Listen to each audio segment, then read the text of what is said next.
বাংলাদেশের বিচার বিভাগের শীর্ষ পদ থেকে ২৭ ডিসেম্বর শনিবার আনুষ্ঠানিকভাবে অবসর গ্রহণ করেছেন দেশের ২৫তম প্রধান বিচারপতি ডক্টর সৈয়দ রেফাত আহমেদ।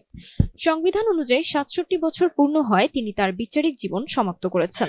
গণঅভ্যুত্থান পরবর্তী বাংলাদেশের ২৫তম প্রধান বিচারপতি হিসেবে ডক্টর সৈয়দ রেফাত আহমেদ ২০২৪ সালের ১১ আগস্ট শপথ গ্রহণ করেন। প্রধান বিচারপতির দায়িত্ব নেওয়ার পর তিনি বিচার বিভাগের জন্য একটি রোডম্যাপ ঘোষণা করেন, যার মধ্যে বিচার বিভাগের পৃথক সচিবালয় গঠন ও বিচারক নিয়োগে সুনির্দিষ্ট আইন প্রণয়নে গুরুত্বপূর্ণ পদক্ষেপ নেওয়া হয়। ডক্টর সৈয়দ রেফাত আহমেদ ঢাকা বিশ্ববিদ্যালয়ের সাবেক শিক্ষার্থী।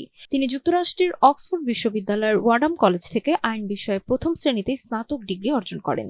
পরে যুক্তরাষ্ট্রের ট্রাফটস ইউনিভার্সিটির Fletcher school of law and diplomacy থেকে মাস্টার্স ও পিএইচডি ডিগ্রি লাভ করেন। অভিবাসন আইন বিশেষজ্ঞ হিসেবে তিনি জাতিসংঘের শরণার্থী সংস্থা ইউএনএইচসিআর এর সঙ্গেও কাজ করেছেন। পেশাজীবন শুরু করেন ১৯৮৪ সালে ঢাকা জেলা আদালতে এবং ১৯৮৬ সালে হাইকোর্ট বিভাগে আইনজীবী হিসেবে। ২০০৩ সালের ২৭ এপ্রিল তিনি হাইকোর্ট বিভাগের অতিরিক্ত বিচারক নিযুক্ত হন এবং ২ বছর পর হাইকোর্টের স্থায়ী বিচারপতি হন।